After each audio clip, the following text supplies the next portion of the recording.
Welcome back to a bit of poetry, a bit of prose. Today I was rummaging through my desk, looking for some old papers, when my fingers bumped into a book stuck in a forgotten corner. I retrieved the book from that forgotten corner. The book was Ikigai, the Japanese secret to a long and happy life. The authors were Hector Garcia and Francis Miralel. I remembered that the book had become an international bestseller in 2017, and I had purchased the book to read it, but never had time to read it. So I aimlessly started to turn the pages. The prologue explained that Ikigai is a Japanese concept which roughly translates as the happiness of always being busy. The authors informed the reader that the book is based on a study of inhabitants of Okinawa, an island in the south of Japan, inhabited by 25 people over the age of 100 for every 1 lakh inhabitants. Intrigued, I read on. I was especially intrigued by a piece entitled Going with the Flow.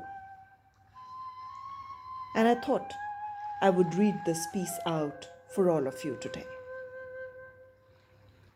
Going with the flow. Imagine you are skiing down one of your favorite slopes.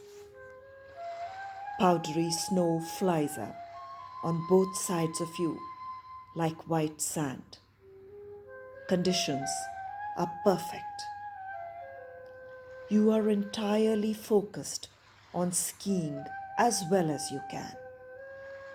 You know exactly how to move at each moment. There is no future, no past. There is only the present.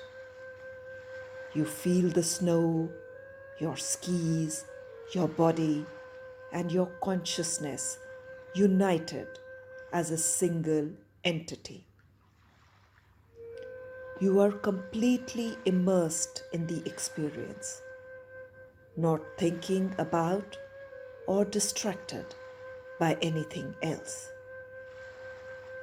Your ego dissolves and you become part of what you are doing. This is the kind of experience Bruce Lee described with his famous "Be water, my friend." We've all felt our sense of time vanish when we lose ourselves in an activity we enjoy.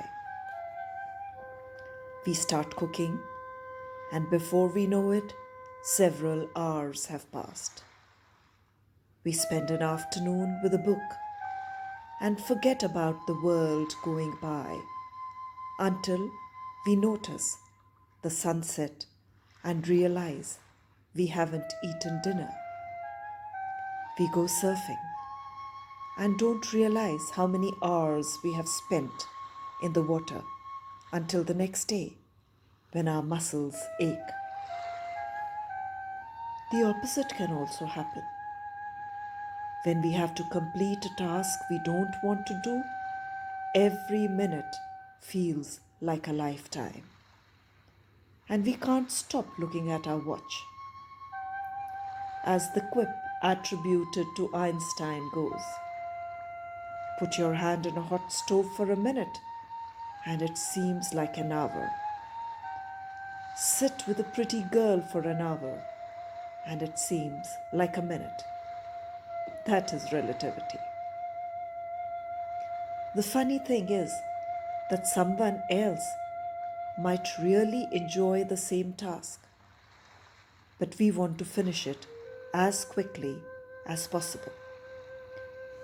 What makes us enjoy doing something so much that we forget about whatever worries we might have while we do it? When are we happiest? These questions can help us discover our Ikigai. This piece gave me food for thought and egged me on to find my Ikigai. Hope you all find yours too. I would like to end our session today with the famous Serenity Prayer by Reinhold Niebuhr, which reads, God, give us grace to accept with serenity the things that cannot be changed. Courage to change the things which should be changed, and the wisdom to distinguish the one from the other. Hope to see you soon again in a bit of poetry, a bit of prose. Hasta mañana. Till then.